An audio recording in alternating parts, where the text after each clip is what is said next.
Greetings, comrades, and welcome back to yet another late episode of the Comrade Cast. As you can see, I've got a fresh new look. We've had our biannual removal of the hair, where I go from a kind of Che Guevara style to something a little bit more clean cut and professional. But in case you're wondering, yes, that is the reason why this episode is a couple weeks late, is because it took so long to get the haircut done and the beard trimming done that I had to delay the show. No, that's not it. The reason is still my son. He's continuing to really shake it rough. And because of that, we are all shaking it rough in tandem with him.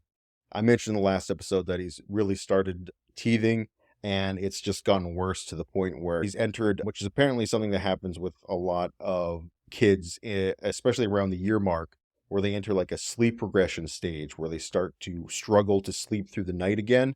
And that's exactly what's happening with our baby boy. I'm not sure what exactly it is. I'm pretty sure it's the teething pains, but he is really struggling to stay asleep. And yeah, unfortunately, it's draining us all. And then on top of that, he's going through some kind of weird like separation anxiety, which again is something I read about. Apparently, it's common with kids when they start to like crawl and move around, where they recognize that, oh my God, I'm different from my parents. I'm a different entity, and it freaks them out. And my son is definitely going through this because every time we try and put him down and let him walk around or crawl around, he just looks around and then he starts to cry and then comes back towards us, wants to be picked up by one of us. But it's really interesting just how kids are so different, right? Because with my daughter, it was very much so the opposite. The second she started moving, she was gone. She was out there exploring, playing, doing her own thing. My baby boy, on the other end, has had a much different reaction. And there have been times when we finally get him to sleep, and I'm so bagged. I'm just sitting in front of my computer, just like totally defeated, just trying to get up the energy so I can play some games and distress a little bit before going to bed or going to work. On top of that, it's been a little bit difficult for me to get up the energy to talk about what we are going to mainly be focusing on today, which is the continuing unfolding tragedy in Gaza. But before I talk about Israel, I want to take a detour, but don't worry, this is going to come together. There is a band out there, one of my favorite bands of all time. They're called V&V Nation. I'm not sure if you guys have heard of them. They're not like super popular or anything. They're media popular, especially if you're into any kind of electronic music. But for me, the reason I like this band is not because so much of the melodies itself. It's because of the lyrics that Ronan Harris, the lead singer, writes and performs. I feel like his lyrics are very good at both making you think and cutting to your emotional core. But that's not what I'm here to talk about. What I'm here to talk about is the actual motto of the band, what V&V stands for, because it is one of my own personal mottos and rules that I live my life by. So what V&V stands for is victory, not vengeance. And to me, this is a very succinct motto because I think a lot of issues and conflicts and, really burning hatreds between people come from when we decide to, rather than pursuing victory, we pursue vengeance. Those times when we may be the victorious party, but rather than being humble in our victory, we have decided to push things too far and push the envelope. And for me, this will always be a very powerful motto because I have seen, and we can see, the devastation that pursuing vengeance wreaks upon the world. And when it comes to what Israel is doing in Gaza, it's like they're no longer pursuing victory. They're not even pursuing vengeance. At this point, it seems like they're pursuing annihilation. I don't really have, again, much of a template planned out for this episode because things have been so discombobulated at home. I've just not really had much time to write out the kind of templates and notes that I usually do before a show. I apologize if this is a little bit scattershot, but I really wanted to spend some time and revisit what's going on in Gaza.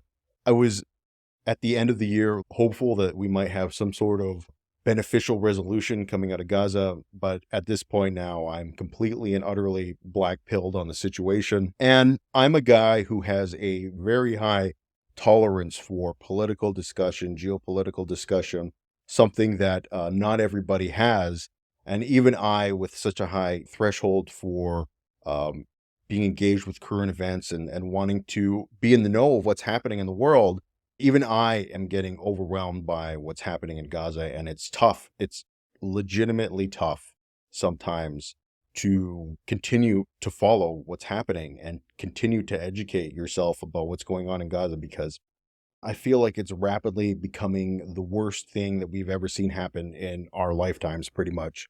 So let me try and bring everybody up to speed with what has been going on in Gaza. So let me pull up here. This is the map, the military map that they have on Wikipedia. This is currently the projected control of the Gaza Strip as of today, being the 14th of March, 2024. Just briefly here, the blue represents Israeli occupied areas, red represents Palestinian control, and then we have a couple little dots here. The red dotted line that you see, that is the maximum extent that Hamas advanced during October 7th, their attack on October 7th. And the yellow here, this is the evacuation zone around the Gaza Strip, which Israel has issued for its own citizens. And then lastly, the blue outlines, the blue dotted outlines, these represent areas which Israel has demanded that Palestinians evacuate from. So they put, as you can see, evacuation orders all around the northern part. And now you can see about half of the southern part, we have evacuation orders in place. So as we can see, Israel has pretty much gained complete and total control of the northern part. Only a few pockets of Gaza City remain uncontrolled by them. And they also now are moving deep into the southern parts around Khan Yunis. And the big thing that a lot of people are worried about is effectively, Netanyahu has pretty much said he intends to invade Rafah. It is now a little bit up in the air. It seems like he has backed off on that for now, but I'm assuming it's probably going to come, despite the fact that Joe Biden has said that invading Rafah would be a red line for the United States, and then immediately contradicting that. And of course, Netanyahu doesn't take him seriously at all. He doesn't believe this is a red line at all. And I fully believe that he intends to violate it. As you would imagine, considering we have these vast declared areas of evacuation, almost the entirety of Gaza's population is now centered in and around Rafah, a area which is not designed and does not have the infrastructure to accommodate the vast amounts of people moving there. And then on top of that, you add a military invasion in a area where there's millions of refugees. It's just a recipe for a catastrophe. And that is only projecting future suffering, which is going to add on to the already incredible amount of suffering that is happening in Gaza. As we discussed at the start of the invasion, Israel cut off food, they cut off water, they cut off fuel going into the Gaza Strip. Aid has been extremely limited. Anything that comes through Egypt, and that has enormous difficulties. For example, you have Israeli protesters who are trying to prevent trucks going through, trucks with fuel, trucks with food that people desperately need to go. They're trying to prevent those from going into Gaza. But things have only gotten worse from there, to the point where I think a lot of people who are watching what's going on are just wondering what the hell is going on with the Israeli military. During this invasion, the Israeli military seems to be waffling in between total monstrosities and war crimes being committed and sheer incompetence. What do I mean by this? Well, of course, we have seen the infamous TikToks which have come out of the Israeli army. The Israeli army, well known for its TikToks well before this time, have really elevated their social media presence to the next level by just blatantly posting their war crimes on TikTok. I'm sure some of you guys have seen what has been available for viewing. Things like Israeli soldiers riding around on children's tricycles that they stole from their houses. It's just messed up stuff. And a lot of people, have been asking, why is the Israeli army doing this? Why is this happening? This seems like amateur hour. This is stuff that doesn't really happen in other militaries. Well, we did start to see this kind of social media influence in the Russo-Ukraine war. That was really at the start of the invasion. And since then, both sides, I think, have really made an effort to crack down on the social media presence of their militaries, because it can lead to, obviously, their positions getting exposed. secrets getting exposed, battle plans getting leaked. Military and social media, not usually a good combination. So people are wondering where this is coming from and why this is happening in the Israeli military. And some people are suggesting it's because they can just act without impunity. And I do think that there is maybe some of that. But to me, it's more, we have to remember the Israeli army that's fighting right now. This is a conscript army. This is not an army of people who want to be there. This is an army of people who have been called up from their houses, from their homes, and sent there. The army fighting in Israel is not the professional, trained army of volunteers like you would see in something in the United States, right? Even though in the United States, you have a lot of young people joining the military who may not have a lot of life experience, may do a lot of stupid shit. At least when they're signing up for the military, this is something that they have decided that they're going to do. This is something that they volunteered for and have said, I'm going to do for the foreseeable future. And I think that brings a much different mentality to combat rather than taking a bunch of conscripted 20 to 30-year-olds, then throwing them into battle and then injecting all this kind of fervor and zeal into them, like we are in this apocalyptic war and we have to do everything to save the state of Israel. Like it's, again, you have this kind of propagandistic zeal injected into a lot of young kids who necessarily don't want to be there. Again, recipe for a fucking disaster, recipe for catastrophe. And I want to go back to that example of America in Afghanistan just for a sec, because we've seen a lot of horrible things happen in Gaza over the past months. We haven't even talked about the Flower Massacre. We haven't talked about the systematic destruction of civilian infrastructure that's going on, schools, universities, hospitals. Despite all that, to me, the worst thing that they're doing still is this restriction of food and water, because this is effectively starving everybody and punishing them for something that the overwhelming majority of them didn't have a hand in. Whenever I talk about this kind of issue, I do get a lot of people, and I'm again convinced that Israel does pay bots and people to do this, and they go around and they'll try and post pro-Israel, we're getting them type of arguments on various videos or whatever that might be critical of them. So for those people, what I want to ask is that after the devastation of 9/11 and America retaliated against the Taliban, how come it was after the devastation of that attack, there was never any talk of, from the American army, oh, we're going to shut off all the electricity to the country. Oh, we're going to take away all their food and water. Oh, we're going to destroy their hospitals and schools. How come none of that collective punishment for the Afghans was necessary in the hunt for the Taliban? Why is it now all of these extreme and cruel measures have to be implemented against the citizens of Gaza because you're trying to get Hamas? One of the arguments I've heard is that all of the people in Gaza are guilty because they won't fight against Hamas and turn over Hamas to Israel, which to me is the most ridiculous argument you ever heard in your life, right? Not only is that, okay, bud, you've outed yourself as a complete and total psychopath, let's just apply that logic generally. Let's just say that you have a bunch of terrorists who take a group of civilians hostage, and then the police roll up and just kill everybody.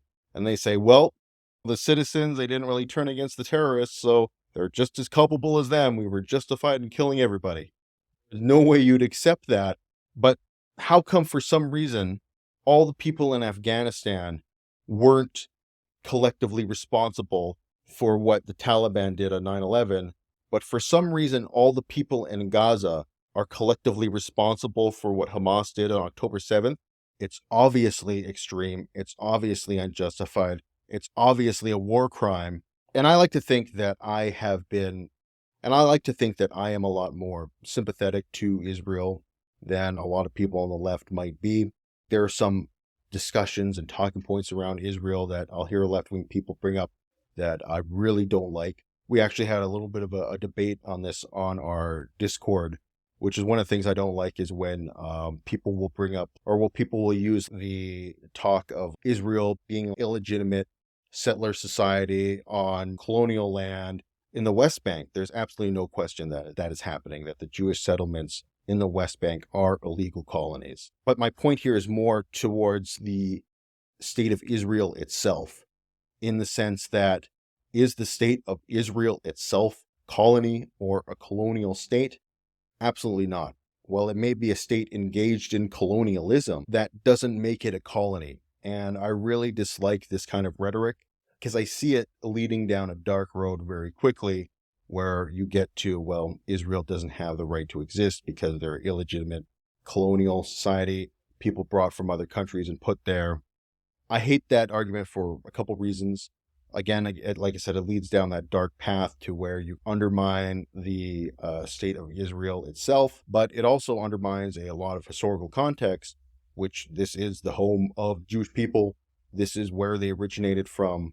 There is a lot more historical context and historical legitimacy for the state of Israel than there is for something like the United States of America or Canada. And for me, as someone who is a fan of history, and not just like specific parts, all of human history, I don't think it's possible to come away from reading the history of the Jewish people and not want to root for them. A people who have almost consistently throughout human history been mistreated, abused, denied services and rights that were given to other people. They are the ultimate underdogs. And I, like many people, always want to root for the underdogs. And I think part of what's happening now is that this is the first time in 6,000 years of human recorded history that the Jewish people are not the underdogs in this current scenario.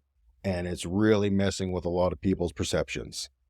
I 100% believe the state of Israel has the right to exist, and I want to see the Jewish people survive and thrive and live happy, comfortable, safe lives. I also want this for the Palestinians, and I absolutely do not think that this is in any way a mutually exclusive goal. But unfortunately, so long as this fucking ghoul is in charge of the country, nothing is ever going to change. Nothing is ever going to get better. And fortunately, the one thing I am optimistic about right now is I do think that Netanyahu's time is coming. I think that his coalition is struggling. And from all indications, from the attitude of the Israeli people that we have, they are not happy with the way the invasion is going. Unfortunately, it seems to be more split on we want to go harder or we need to reel this in. But the one thing, though, is that people are not happy with Netanyahu.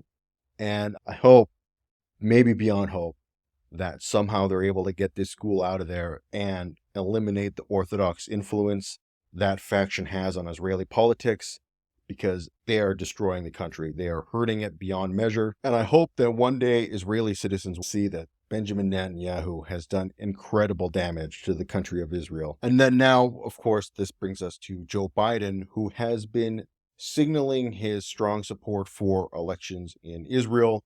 And of course, Netanyahu is losing his frickin' mind. His government was like, the people of Israel will decide who leads us, not America. And you guys realize that Netanyahu won by the skin of his fucking teeth last time. It's not like he's this overwhelmingly popular, glorious leader, but that's not going to be enough. But I think just standing against Benjamin Netanyahu is not going to be enough for Joe Biden. He absolutely needs to do something to rein in Israel or try and stop it or negotiate some sort of ceasefire.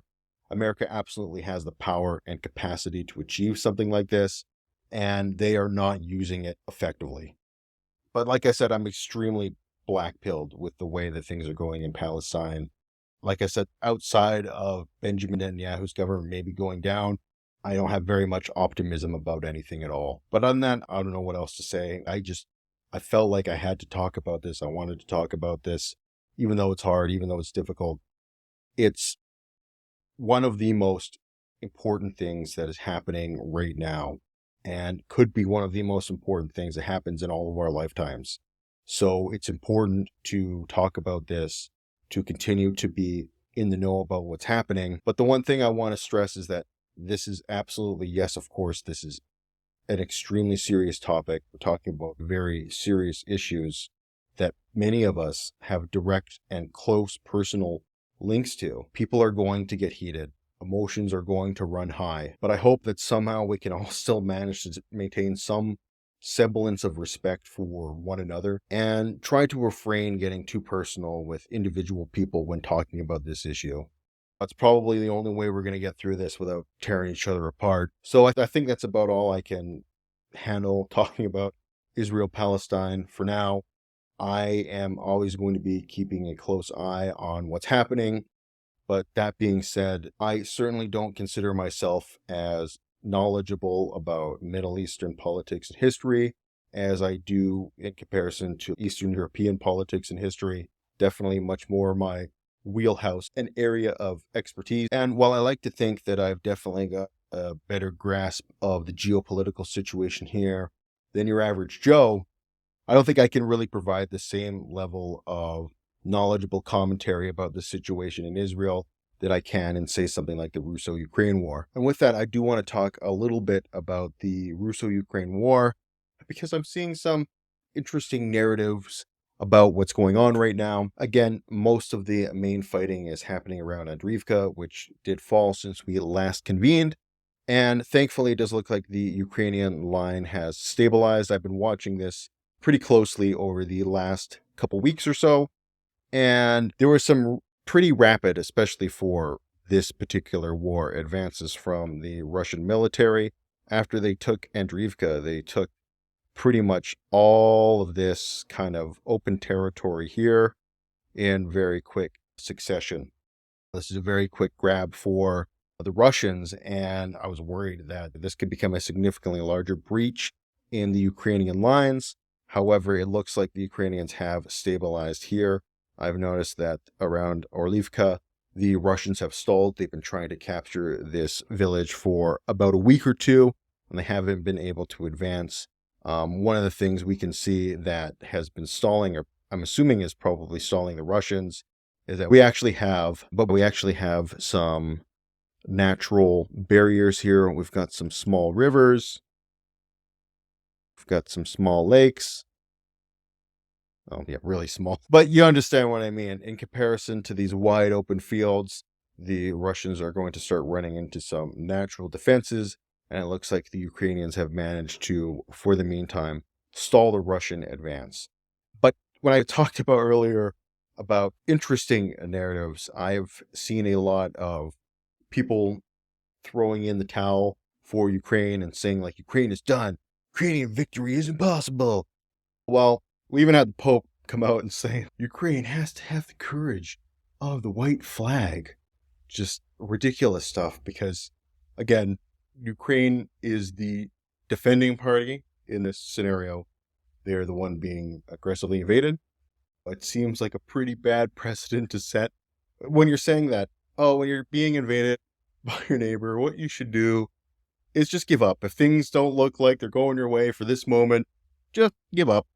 But the thing about warfare is that very famous saying definitely rings true, which is that very famous saying is true, which is that the victor is not victorious until the vanquished considers himself so. In other words, the war is going to go on until one side feels that they are defeated. And when it comes to that political will to resist and that political will to keep on fighting, I think that Ukraine still has that in spades. They're near ready to give up the fight, and I don't think that they're anywhere near ready to throw in the towel. And of course, by that token, the Russians aren't either. The Russians now feel like they have the upper hand, and I again do think that it's very fair to say that currently they have the momentum, but I don't think that political will for Ukraine to resist is going to go anywhere. Where the political will is going to dry up, and we've talked about this before, is going to come from Western countries who have decided that Ukraine isn't worth supporting anymore, isn't worth giving arms to anymore, isn't worth giving aid to anymore. That political will, I'm very worried, is going to dissipate relatively shortly, particularly in the United States. One of the things that really frustrates me about how a lot of the aid that is donated to Ukraine has been reported is that it's always reported it's this just big cash sum they're just sending over to them, like no questions asked. That's not what's happening. I've seen like news stories all the time where they'll be like, Ukraine offered a $43 billion aid package, and that includes the value of the equipment that they are being sent and the value of the munitions and other logistical supplies that they might need. Again, it's not these governments are just cutting them raw checks. In some cases, that is happening, and part of this aid package is still, of course, money and funds to be able to buy what they need. But these packages get always misreported as basically being, again, these kind of lump sum cash payments. I've also seen one thing that really bothers me is like Ukraine set to receive $4 billion in aid from Canada, and that'll be the headline. And in the actual body of the article, you'll come to find that this aid has already been promised to Ukraine 6 months ago. And this is just the shipment being sent out. This is not just coming out of nowhere. And, it's all going over. I feel like a more accurate headline would be that Canada sends the already agreed upon aid to Ukraine or something like that. Then the last thing I want to say about this is that the actual equipment that Ukraine is getting from these countries, by and large, they're like bottom tier bargain bin stuff that they're giving out. That is, of course, until recently when we saw some more advanced main battle tanks like the Abrams, like the Leopard 2s. But the Leopard 1 is a shit fucking tank. It's a terrible tank. So the aid that Ukraine is getting is, again, stuff that has just been sitting around a lot of the time and isn't really being used anyway. And if anything, a lot of these countries are going to save in sending a lot of that equipment to Ukraine. Now they no longer have to maintain it. Now they no longer have to worry about it. This is something that happens very frequently in the United States with police departments, where rather than, the military wanting to hold on to some old outdated piece of equipment, they'll donate it to a police force, and then they take on the maintenance, and then they take on the care for it that the military no longer has to worry about. And that's why you have fucking American cops rolling around in APCs. And there's something similar happening here, which is that a lot of the aid that is being sent is stuff that is just lingering in storage anyway and taking up manpower to maintain and repair and keep functional, and of course money. So I wish that there was better communication about what exactly is happening and what exactly Western countries are doing for Ukraine and what they're sending to Ukraine. But good communication in our politicians and good communication in our media, not going to happen. That's a way too big of a pipe dream. Anyway, that's going to be it for this episode. I got to keep it a little bit shorter because still, unfortunately, I got lots of stuff that needs to be taken care of, lots of stuff that needs to get done. So unfortunately, I got to get back to it, guys. So this has been the Comrade signing off for now. And until next time, you guys take care.